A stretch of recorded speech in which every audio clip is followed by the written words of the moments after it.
briefing commences. Commander, we have just detected a missile launch at these coordinates. Team Gamma is sending a team to investigate the launch site and prevent any further launches. We can only assume that Nexus has gained control of this site. We cannot determine whether the missile is nuclear armed or where it is targeted. You are advised to begin preparations for the evacuation of your base. Enemy surface-to-air missile sites have been established around your base. These must be eradicated if you are to escape. Use the transports to fly to the LZ, then head overland to destroy the SAM sites. Mission time. Yes, folks. This mission is the preparation for the next one. Because in this mission, you will have to destroy a few SAM sites to enable your troops, to get away, so to speak. Because that missile, it's dangerous, just let me tell you that. I'm not going to say more than that right now, because you will see that in the next mission, what's gonna happen. So I'm not going to spoil anything yet.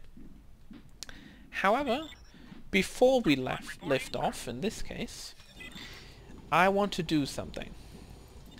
And that involves, you might have guessed it, building some more defenses.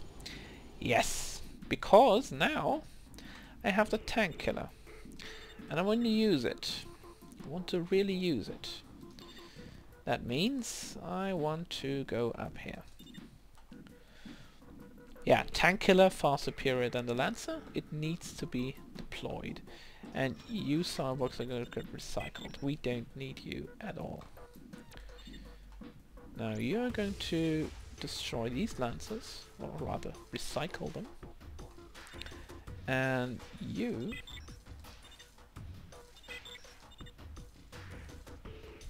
should be recycling these Lancers.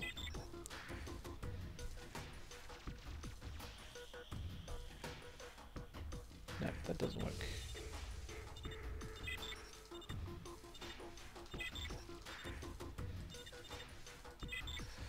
Now I'm gonna take my time to build the defenses up a little bit more. Because I will need them. Why? Well, you'll see. Yeah, and I just noticed something.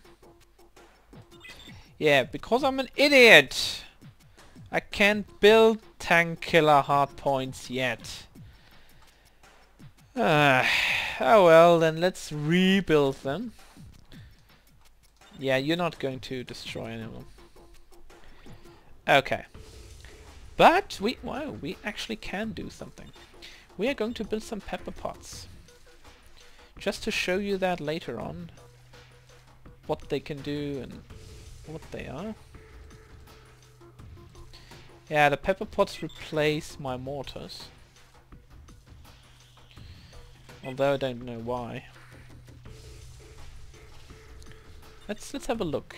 If I'm going to place a pepper pot on my bombards, you will notice two things. The damage is halved and the firing rate is, well, times 5. So it fires 5 times faster than the bombard. However, I'll use the bombard. And I will keep using it. Now, let's assemble a strike force. Consisting 2 trucks, yet again. Let's take 4, yeah, let's take 4 of these.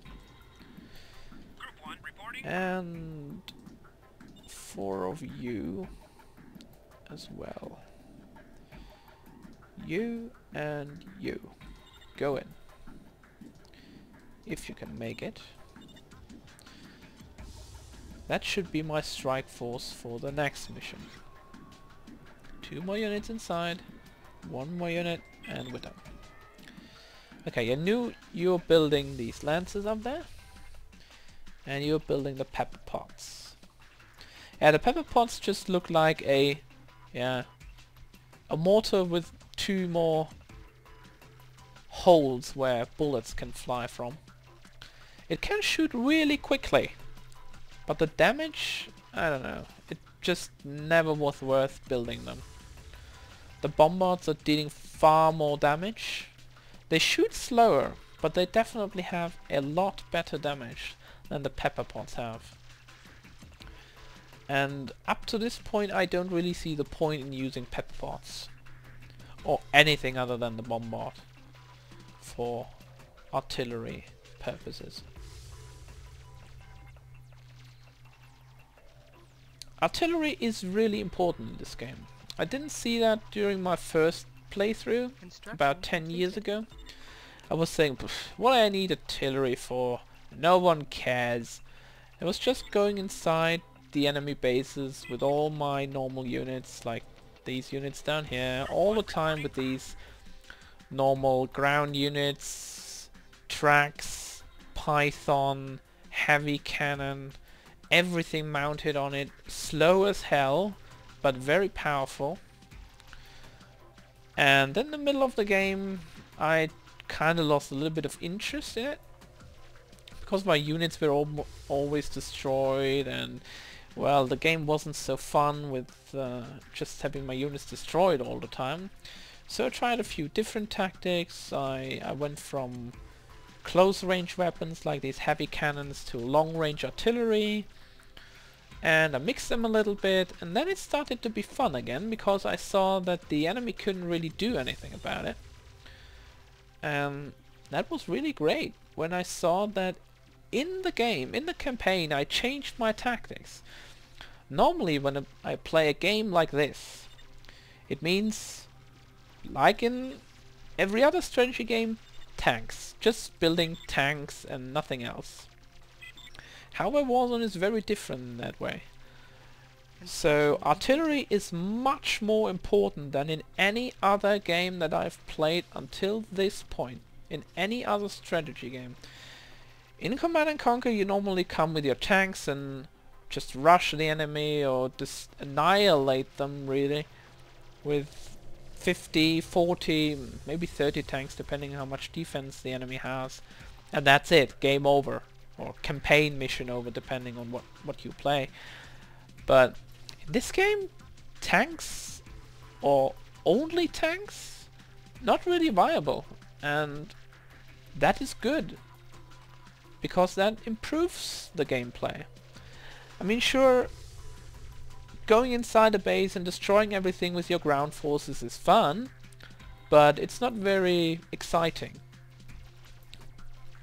Because, well, you just have to do production of one unit, and that's it. So, yeah, it's not really that interesting. So this game has a lot of variety in it.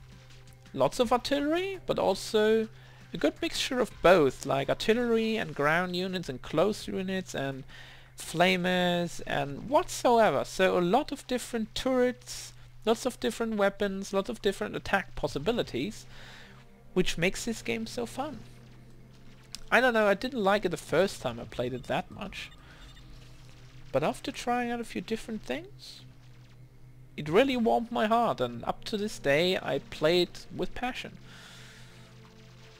And that's why I chose it as my first LP. I think that's also the reason why I'm so happy about this, because this game is awesome. Sure, it's sometimes a little bit harder because of the artillery of the enemy, and you have to think about different possibilities you can you have to use during the mission, but that's making this game so great. However, I'm going to cut the video off here, folks. And when we come back, we'll be trying to destroy the enemy SAM sites. So, see you then, folks.